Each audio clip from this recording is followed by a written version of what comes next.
In last year's WWE 12 game from THQ, you were one of the few superstars to actually have their own storyline. How did that feel?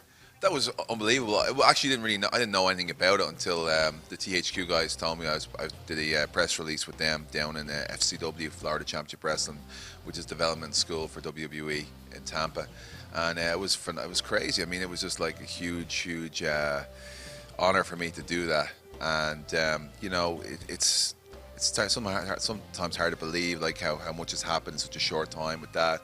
Mattel action figures, and of course with the WWE Game 12, myself, Wade Barrett, and Drew McIntyre have been telling everybody we came up together, signed together, and then we're in this faction, this kind of British-Irish connection.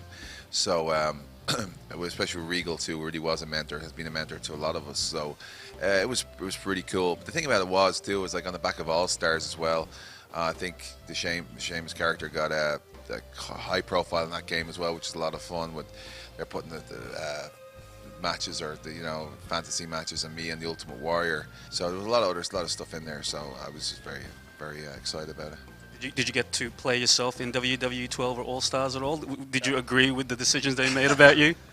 Yeah, I mean, I don't try not to play myself too many times in the games. I'd rather play the opponent and just try and beat Sheamus up, just for the kicks of it. No, I definitely tried in All Stars trying to beat the Ultimate Warrior, and I just got pressed down about 50 times in the match. So my gaming skills have got a bit rusty. But any chance I get time to play games, I will. I just got that new that Batman Arkham City as well. That was kind of cool. But the WWE games are in a class of their own. I played them all the way through. I had the WWE Attitude game, Raw, I think the SmackDown as well.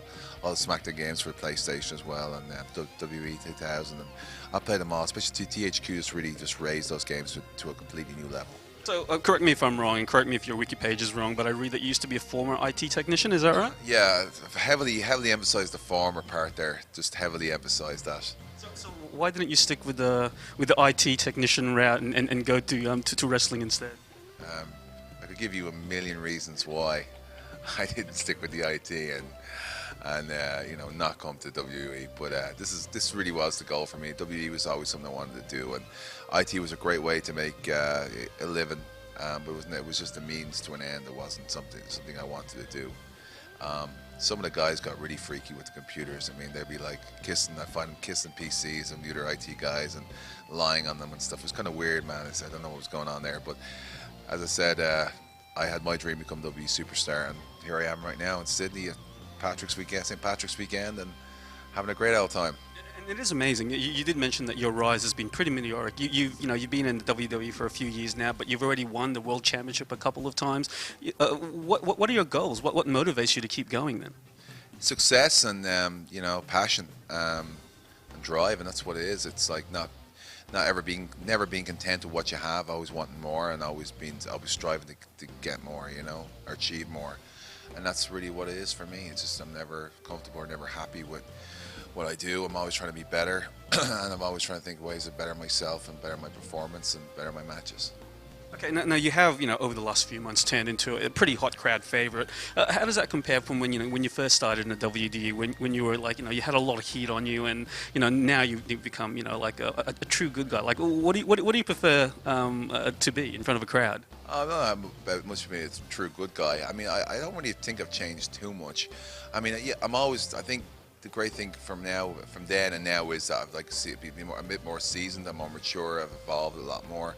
I'm more comfortable in my skin, But I'm still the same sort of rugged, aggressive type style. Wear my heart in my sleeve type superstar. I look different than everyone else, which is something I've been born with. But the fact the crowd are getting behind me is fantastic. And when they were against me too, it was, there's a feeling that when people are booing you or when they're cheering you, once you're getting that reaction, it's nice to know that people are mostly involved enough to do that, to boo you or to cheer you. And I think that's what's very important. And I think I've always, since day one, I've clicked with the audience, either in a negative or positive way.